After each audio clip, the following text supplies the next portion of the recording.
অর্ক পেশায় একজন freelance photographer. কাজের প্রয়োজনে তাকে প্রায়ই নানা জায়গায় ঘুরতে হয়। এবারের গন্তব্য কালিম্পংয়ের কাছে ছোট্ট একটি পাহাড়ি গ্রাম। গ্রামটির নাম লাভা। সেখানে পৌঁছতে অর্ক সন্ধ্যা হয়ে গেল। পাহাড়ি রাস্তায় ঘন কুয়াশা, তার উপর টিপটিপ করে বৃষ্টি শুরু হয়েছে। অর্ক ঠিক করেছিল গ্রামের শেষ মাথায় অবস্থিত পুরনো ডাকবাংলোটায় রাতটা কাটাবে। স্থানীয়রা অবশ্য তাকে বারণ করেছিল। তারা বলেছিল, সাহেব, ওদিকটায় যাবেন না, ওই বাংলোটা ভালো না, ওখানে রাতে অদ্ভুত সব আওয়াজ পাওয়া যায়। কিন্তু অর্ক এসব কুসংস্কারে বিশ্বাস করে না। সে হেসে গাড়িটা নিয়ে বাংলোর গেটে এসে দাঁড়ালো। বাংলোটা ব্রিটিশ আমলের, পাথরের তৈরি বিশাল বাড়ি, চারপাশে পাইন গাছের জঙ্গল। গেট দিয়ে ঢুকতেই একটা কনকনে ঠান্ডা হাওয়া তাকে স্বাগত জানালো। অর্ক গাড়ি থেকে নেমে দেখল বারান্দায় একটা হারিকেন হাতে এক বৃদ্ধ দাঁড়িয়ে আছেন। বৃদ্ধের গায়ের চামড়া কুচকানো, পরনে সাদা ধুতি আর পাঞ্জাবি। অর্ক এগিয়ে গিয়ে বলল, আমি কলকাতা থেকে আসছি, আজ রাতটা এখানে থাকতে চাই, ঘর খালি আছে? বৃদ্ধ ঘোলাটে চোখে তাকালেন, খসখসে গলায় বললেন, ঘর তো খালিই থাকে বাবু, কিন্তু এখানে কেউ থাকে না। আপনি কি ভয় পান না? অর্ক হেসে বলল, আমি ভূতে বিশ্বাস করি না। আপনি কি কেয়ারটেকার? বৃদ্ধ মাথা নেড়ে বললেন, হ্যাঁ, আমি হরিপদ, আসুন আমার সাথে। হরিপদ তাকে দোতলার একটা বড় ঘরে নিয়ে গেল। ঘরটা বেশ পরিষ্কার, কিন্তু একটা ভ্যাপসা গন্ধ বেরোচ্ছিল, যেন বহু বছর ধরে জানলা খোলা হয়নি।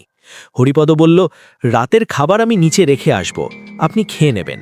আর হ্যাঁ, রাত 12টার পর জানলার বাইরে তাকাবেন না। অর্ক অবাক হয়ে বলল, কেন? হরিপদ কোনো উত্তর না দিয়ে বেরিয়ে গেল। রাত গভীর হলো, বৃষ্টির বেগ বেড়েছে। অর্ক ল্যাপটপে কিছু কাজ করছিল। হঠাৎ তার মনে হলো কেউ যেন পাশের ঘর থেকে কাঁদছে। কান্নার আওয়াজটা খুব করুণ। প্রথমে ভাবল বাতাসের শব্দ, কিন্তু আওয়াজটা ক্রমশ স্পষ্ট হতে লাগলো। মনে হলো কোনো মেয়ে অঝরে কাঁদছে। অর্ক ঘড়ি দেখল, রাত 12টা বাজতে 5 মিনিট বাকি। তার কৌতূহল হলো। সে ধীর পায়ে দরজা খুলে করিডোরে এলো।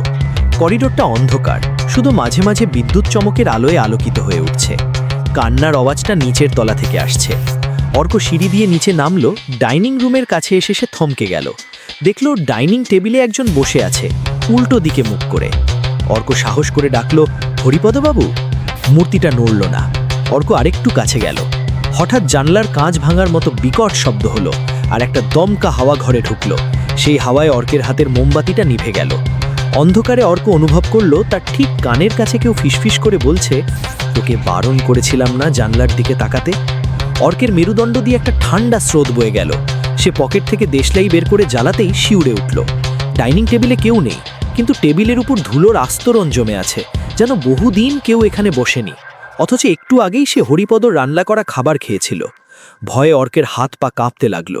সে কোনো মতে দৌড়ে ওপরে নিজের ঘরে গিয়ে দরজা বন্ধ করে দিল। সারা রাত সে আর চোখ বন্ধ করতে পারল না। বাইরে তখনও সেই করুণ কান্নার আওয়াজ আর ভারী বুট জুতো হাঁটার শব্দ। পরদিন সকালে রোদ উঠতেই অর্ক নিচে নেমে এলো।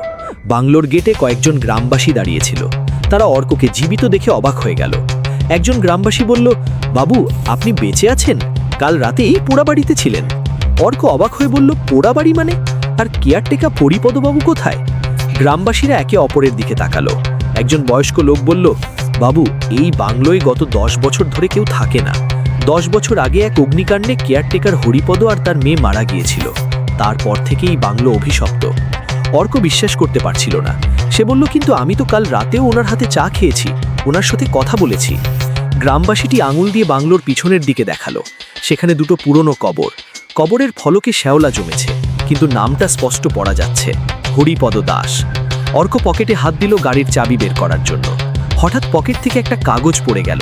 কাল রাতে খাবারের বিল হিসাবে সে হরিপদকে একটা টিপস দিতে চেয়েছিল, কিন্তু হরিপদ নেয়নি। কাগজটা তুলে অর্ক দেখল ওটা একটা পুরনো জীর্ণ ছবি।